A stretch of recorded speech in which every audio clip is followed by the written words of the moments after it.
Assalamualaikum warahmatullahi wabarakatuh. Pada topik kali ini kita akan membahas mengenai konsep waktu, keseimbangan dan perubahan mengenai pengajaran studi sosial untuk anak usia dini. Jadi perlu kita ketahui ada beberapa tujuan ya kenapa konsep waktu itu mengarah ke sejarah gitu ya. Jadi bukan hanya sebagai sejarawan saja, namun tujuan utamanya itu menjadikan anak-anak sebagai sejarawan yang profesional.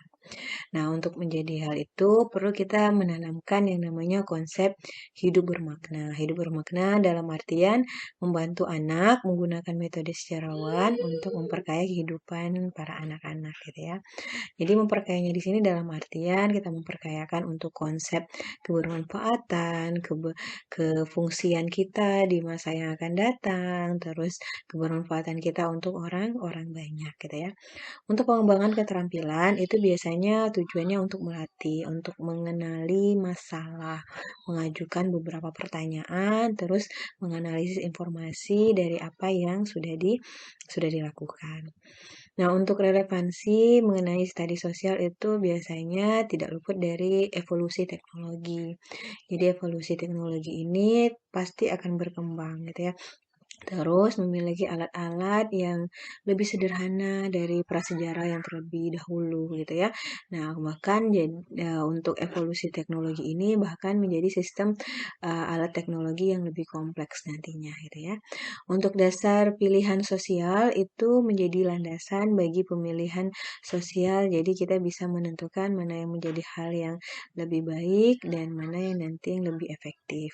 Adapun untuk CPMK di mata topik kita kali ini itu mengenai kita memahami konsep waktu, keseimbangan dan perubahan fokusnya di pengembangan sejarah untuk konsep studi sosial di anak usia dini. Jadi kita setidaknya melihat beberapa referensi dari konsep waktu gitu ya. Ada namanya konsep waktu intuitif. Nah, terus ada yang operasional. Kalau yang intuitif itu mengenai pemahaman waktu yang bersifat naluriah dan subjektif gitu ya. Untuk yang waktu operasional, itu melibatkan pemahaman hubungan durasi yang didasarkan pada pendapat analog dalam logika, bisa kuantitatif maupun berbentuk kualitatif gitu ya. Untuk perkembangan pemahaman dari segi waktu di anak, kita pilih menjadi usia 4-6 tahun, di mana anak nanti akan menunjukkan pemahaman untuk mengurutkan peristiwa.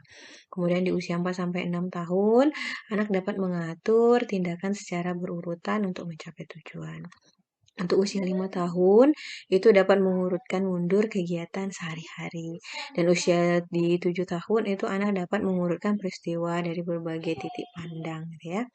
Jadi untuk konsep pengurutan waktu itu baik yang berhubungan dengan sebelum dan sesudah gitu ya, baik yang berhubungan dengan besok kemarin, baik yang berhubungan dengan urutan kegiatan sehari-hari itu bisa kita ajarkan untuk pengajaran konsep waktu kepada anak.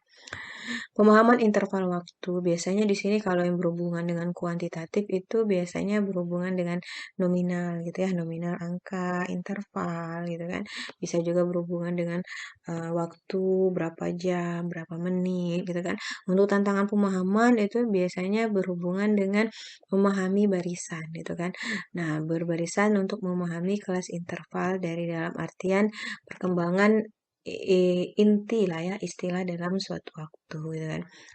Nah, untuk perkembangan istilah dalam waktu ini ada namanya taman kanak-kanak. Itu anak menggunakan istilah yang terlibat dalam menceritakan waktu dengan jam gitu ya. Terus asosiasi asosiasi kegiatan gitu kan. Nah, terus ada konsep jam yaitu ada yang konsep setengah jam, seperempat jam, 1 jam gitu kan. Itu merupakan bagian dari konsep jam.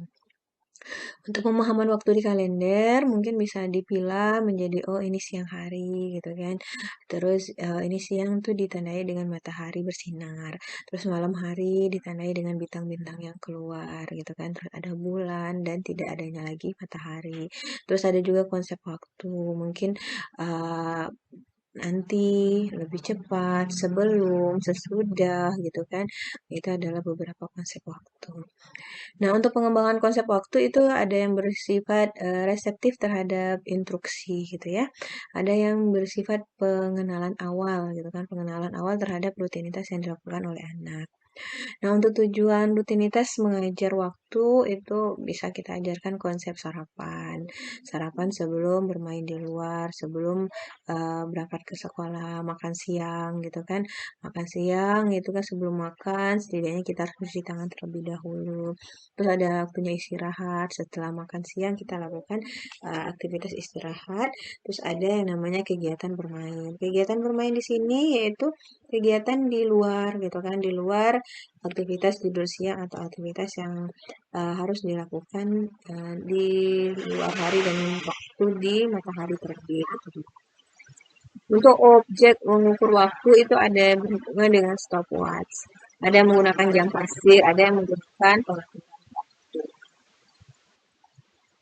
Nah, untuk beberapa yang berhubungan dengan pengukuran alat ukur itu tadi ya bisa menggunakan beberapa alat ukur yang berhubungan dengan stopwatch. Otomatis kan kita di sini untuk mengukur waktu yang dibutuhkan, gitu kan, kapan kita menyelesaikan tugas.